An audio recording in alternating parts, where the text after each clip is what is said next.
stay low. This summer I took a trip to beautiful Brighton, and I was lucky enough to catch SkateFresh Asha in town.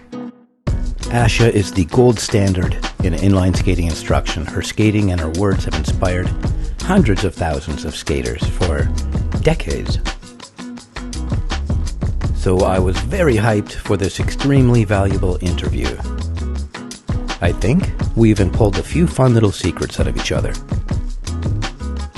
I wanted to chat to Asha for a long time.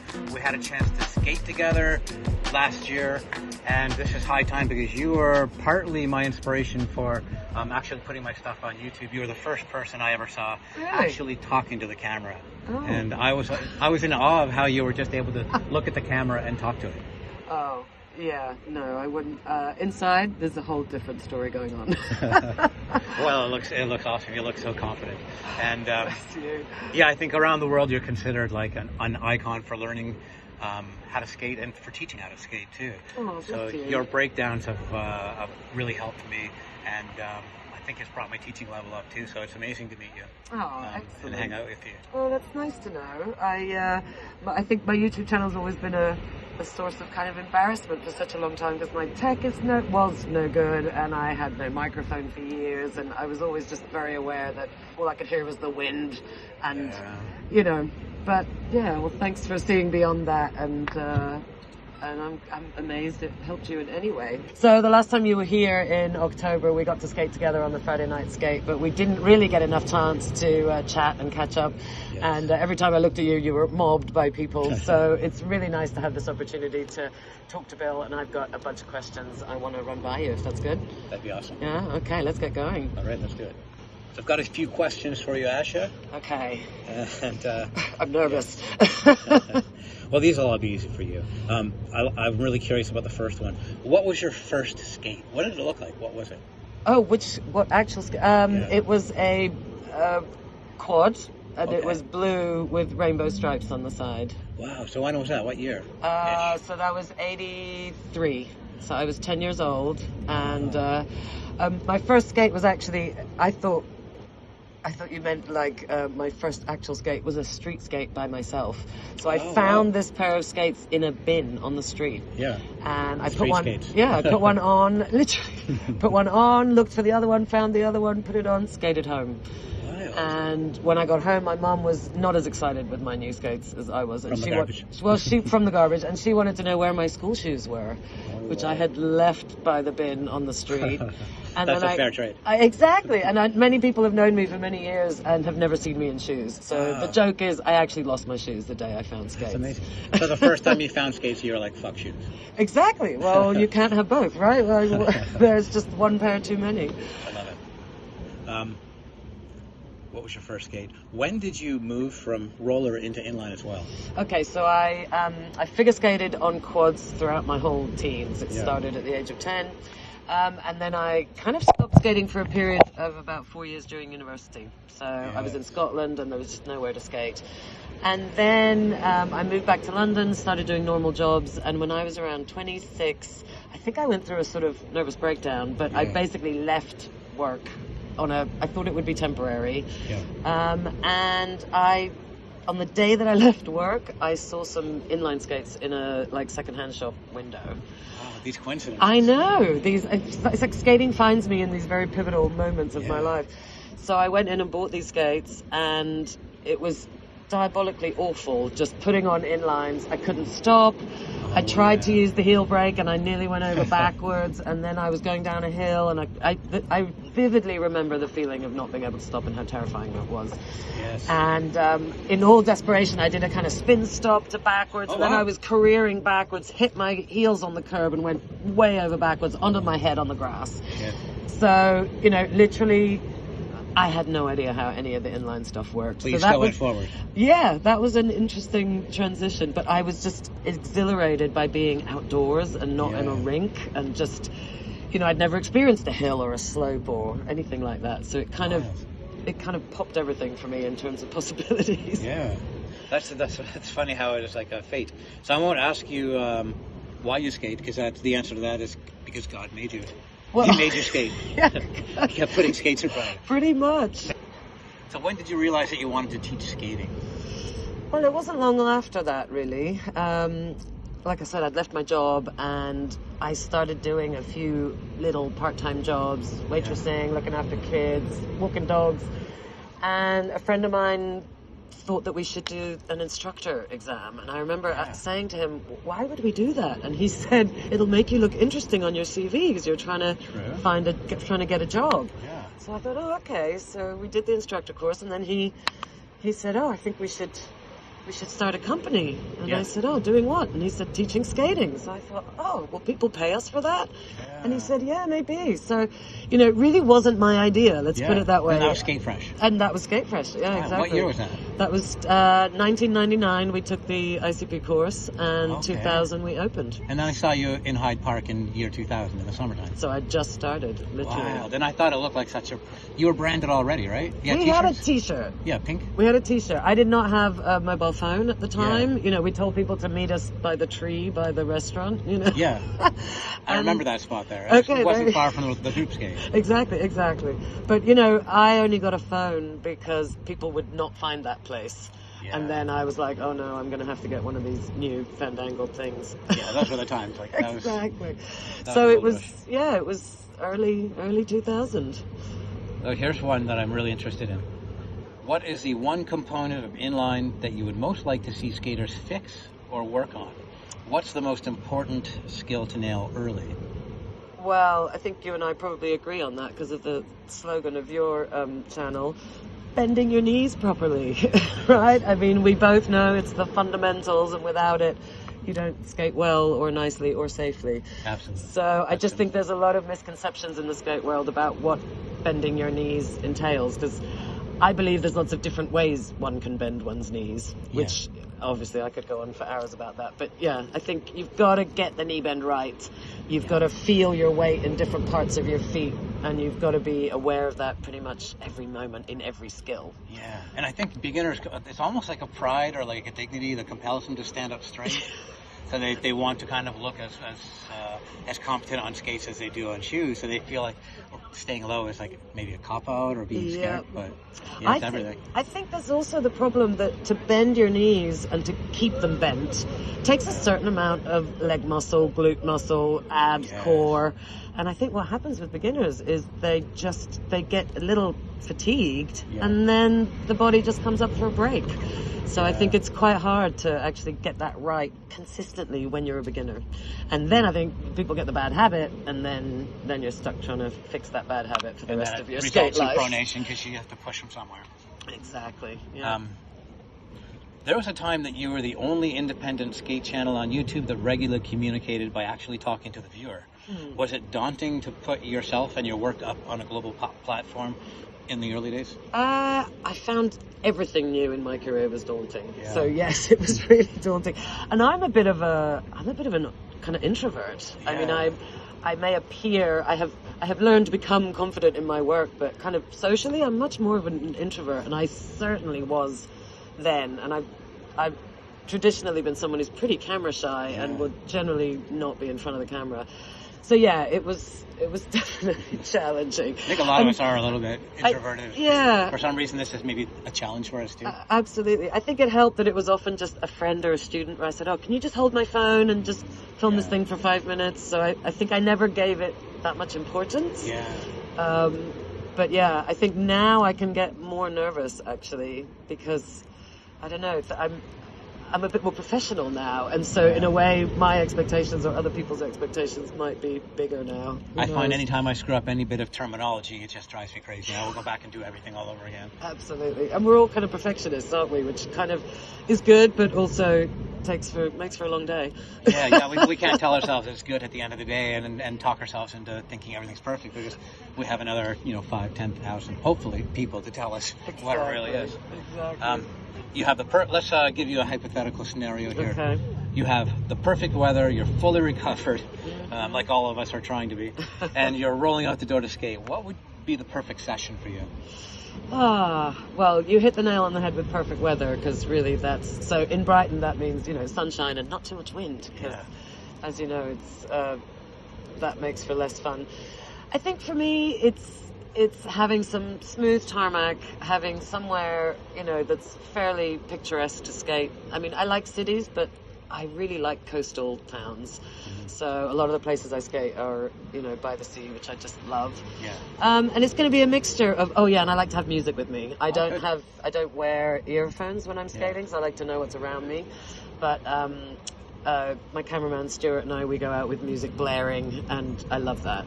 Yeah. So I also like a bit of street skating, so I don't mind, a bit of smooth for some wizardy stuff, some street skating.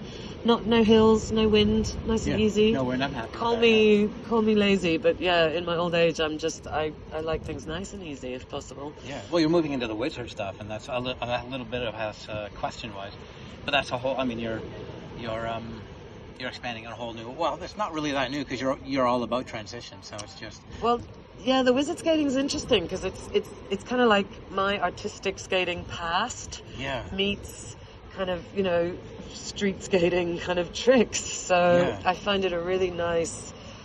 Yeah, it's a really nice new genre that especially with your music, I imagine. I'm really enjoying. Yeah, I've just found it fascinating how to kind of to work transitions in different ways, different combos, and I didn't think I'd be learning something so new and fascinating kind of 20 years into my career. It's great. Great fascinating. fun. So what would you say would be like one or two words that describes how you feel when you're wizard skating? It makes me feel very teenagery because it just reminds me of my teenage self. Because it's that kind of twirly-whirly stuff. Yeah. I don't know if that's back in the disco with the lights on and the Bee Gees playing. Exactly. So it feels very carefree for me, but simultaneously kind of challenging because there's different and new stuff in there for me. Yeah. Yeah, it's still all ahead of me. It's a nice mix. It's a really nice mix. What was your craziest crash? I've been very fortunate with falls in that I tend not, touch wood, to fall too often. Yeah. But 2015, I had a nasty fall and injured my hip, which is still, I'm living with maintaining that. Yeah. So, what was crazy about that fall is it just doesn't look very bad at all. In fact, I have it on video. How often do you get a major fall on video? Not very often. Too often. Well, I didn't have very many, and this one, I made it into a blog post. But it's like a little gentle kind of roll onto the floor. It doesn't look bad at all. But you just landed on the hip. Yeah, well, I didn't. It's a twist. So I think I always say falls fall into kind of two categories. They're either a bam, which makes you kind of wince, and that's usually surface tissue. Goes all the colors of the rainbow. Or they're twisty falls, which usually do not look spectacular, but often they do the most damage. Yeah. So be careful with those falls that kind of look a little bit like nothing. I prefer the rolling one. Exactly. Yeah. So in a potato bug position. Yeah. Fetal position at the end.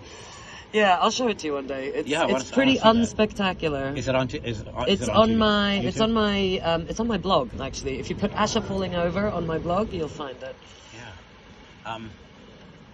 In a city where you're so popular, how do you skate without being mobbed? Where you're popular here. I never get mobbed. I think everyone's just used to having me around. Yeah. No, I think bumping into skaters when you're out for a skate is part of the fun. Yeah. Most of the time they're all people that I know. The Brighton skate family is very close. We're all, a lovely bunch of people. So they're not trying to wheeze free advice from you all the time? No, not at all. Not at all. No. And I think, often we see new skaters and we haven't seen them before, so usually I'm curious whether they're from out of town or are they from here. It's funny how we're always like looking at skaters like, oh, there's a skater, no matter how many skaters you see in a week. And we always want to go, are they from here? They look new. Who are they? And off you go and find out. I don't think cyclists have that. No, they don't. I don't think they have that curiosity. You're right. So it seems like you're skating all over the globe, and I know you're going off to Holland soon. And I think this would be really interesting for my viewers globally. What is the worst or the most difficult city you've ever skated? Interesting. Now, the places that I go to all have good skate scenes. Yeah. So chances are they're pretty good skate cities. Okay. Right? So I've been kind of spoiled by having lovely places. What about to Uganda? skate. Have you skated Kampala or Entebbe? I didn't skate in the city yet. I was a little bit too scared. I just... I drive in cars in Uganda, and even that is kind of partly terrifying. Yeah. So I don't know, with my career attached to whether I can skate or not, it's really fundamental that I don't have an accent. Yeah. So I haven't done that yet. But yeah, I think Uganda would be very, very tricky. But pretty much anywhere that's got hills for me, Yeah. hills and bad surface is not good for me. Yeah, the 2 and 1 are just a shit That story. pretty much sums up Brighton, right? Yeah. Brighton, if you get off the seafront, it is hilly and it is rough surface. It's So tough, yeah. Brighton's one of the challenging cities for me. It really is. And when I skate in Brighton, it's along the seafront or along the flat bits. And I know all the smooth bits. I think San Francisco, for that reason, is also pretty challenging because the hills are pretty epic, but they have nice surfaces, so it's kind of doable. Yeah, right? nice compressed pavement. Exactly. So I have to say that I think Brighton's one of the worst. Yeah. That sounds like I'm dumping on my own kind of town, but Yeah, I think the seafront, the amount of spots you have where you can do lizard skating and backward skating is really good if you time it right. But building a route back in these narrow areas where there's people and the surface is rough, you can find the perfect route, but there's going to be people there. Absolutely. Or you can go where people aren't, and it's going to be rough. So I think I'd have to build a route over a month or Yeah. something to find something city-wise I'd love. yeah, absolutely. That sounds like a good idea. Yeah. Okay. You're very much a roller skater as much as you are a rollerblader.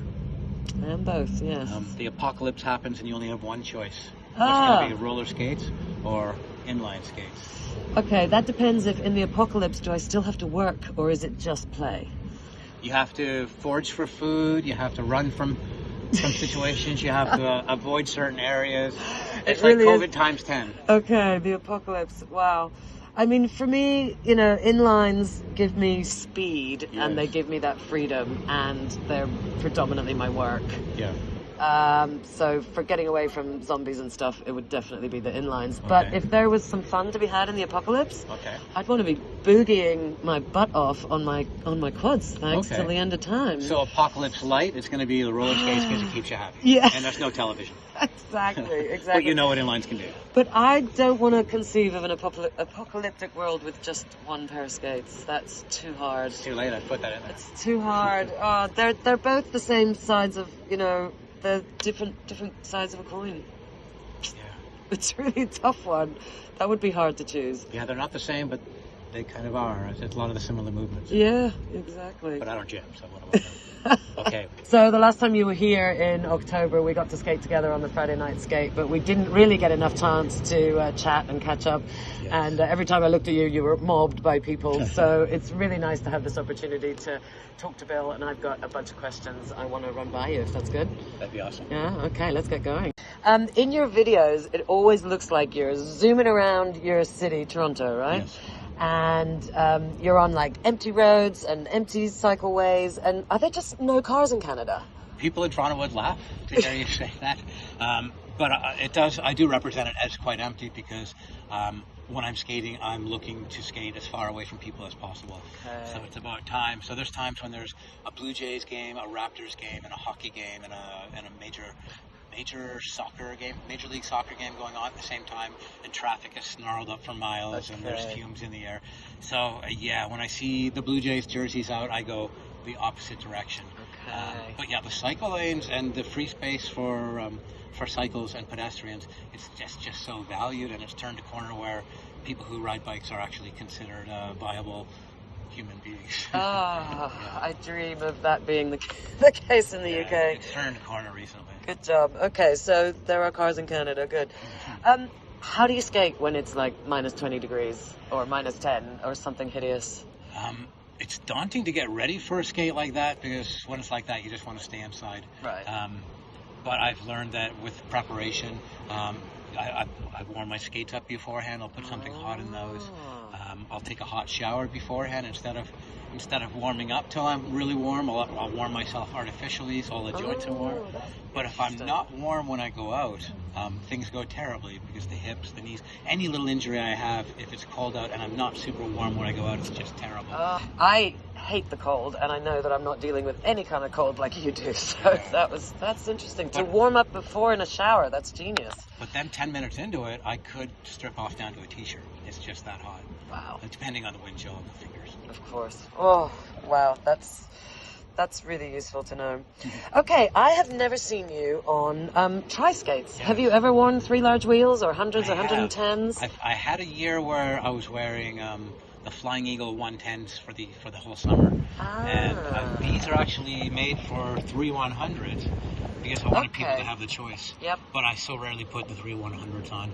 And the tri-skates I loved as far as city crossing and crossover under pushes and how I would just be from A to B so quickly and fluidly. Yep. But I found when I wanted to do maybe some more intricate stuff on and off curbs, especially jumping onto ledges and having a nice rail straight line, they just were a little too twitchy Right. laterally.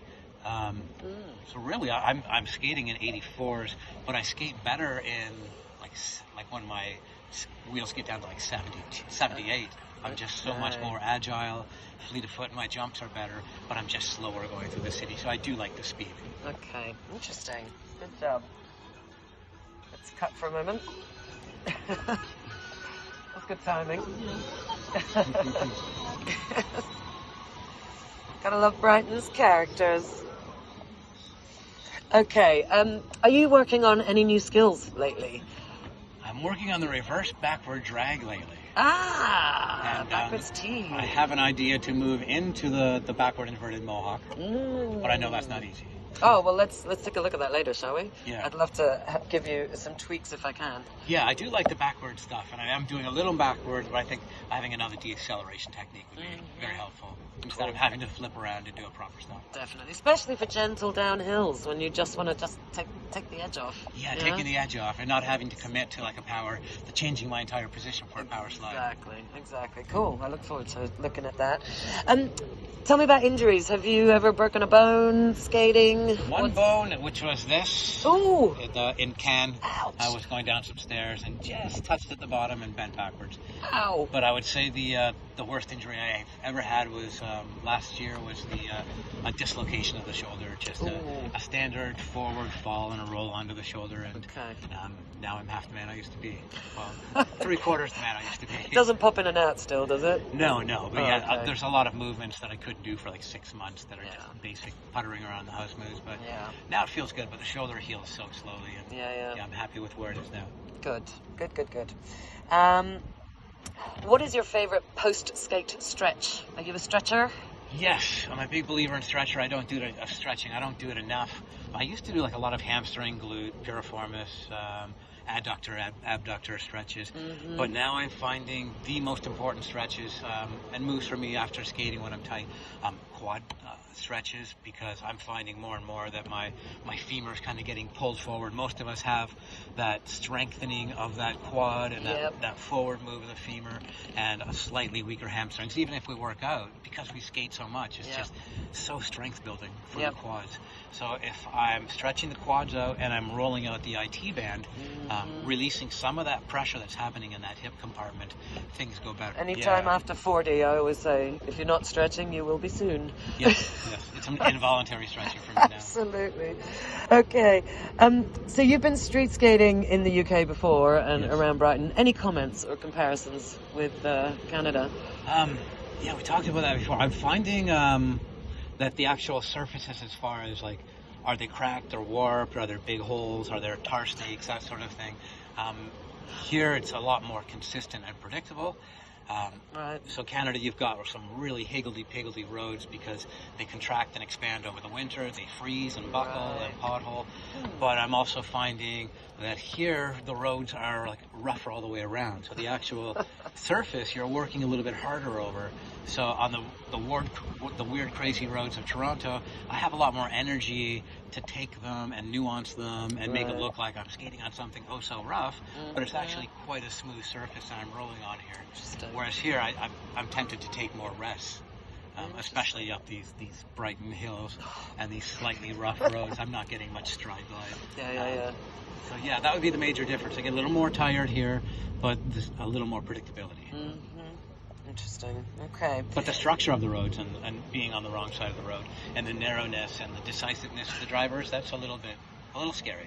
Yeah, I think the narrow streets, I mean, I haven't skated in Canada, but I have skated in the US, and it just feels like every lane is enormous and the gap in between each lane is There's just so much more space. There's so many choices, and pedestrian-wise, and people jumping in your way. Yeah. You have choices. Yeah. Here, I feel like I'm always going to do something wrong. Yeah, I think it feels kind of boxed in here. Often you can be on the road and sometimes there's nowhere to go. The car right next to you, there's a pedestrian on the pavement, and it's so many times I just stop. It gets pretty hairy. Even when I'm not tired. It's true. Okay, so the power stop obviously is your signature move. It's one of the things you're really known for. I wanted to ask, what do you think are the kind of prerequisite skills that a skater should already know before they start learning the power stop?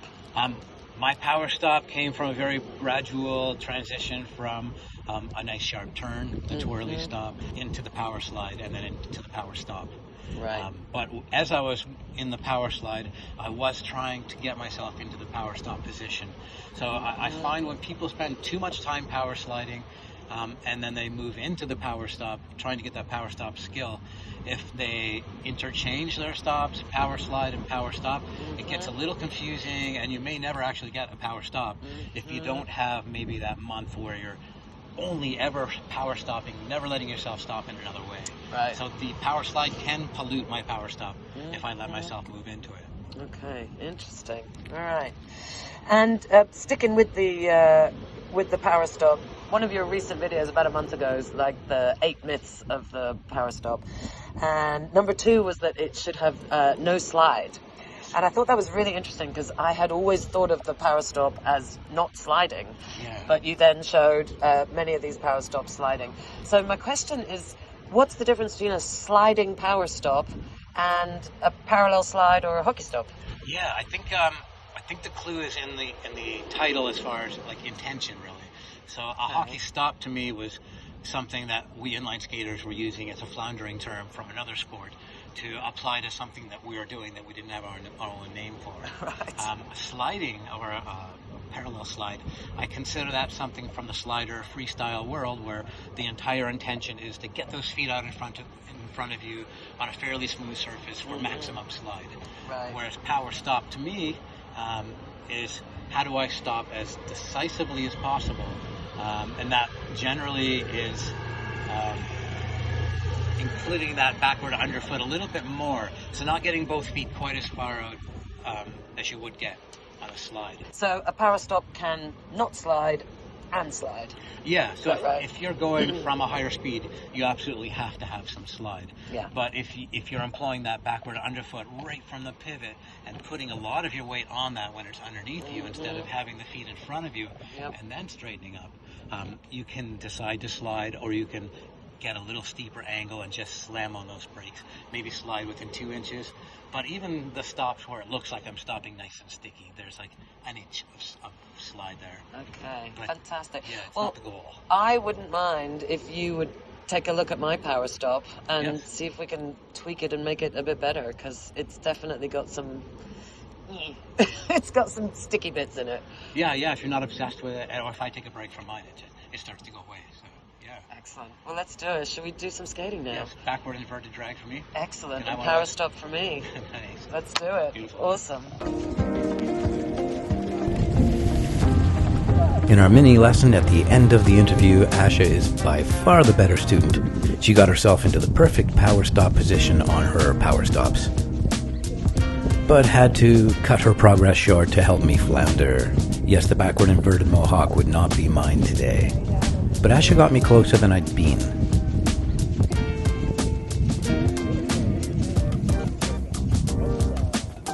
I think I have to watch Asha way more to nail this someday. Big thanks to Emily, or Glamblader, for the excellent camera work and help here. And of course, thank you to Asha for my favorite interview ever.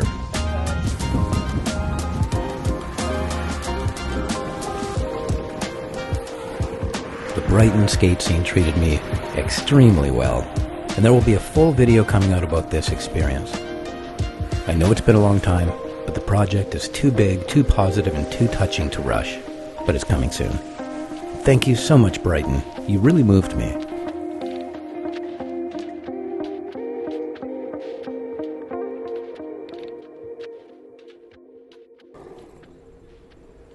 Stay low.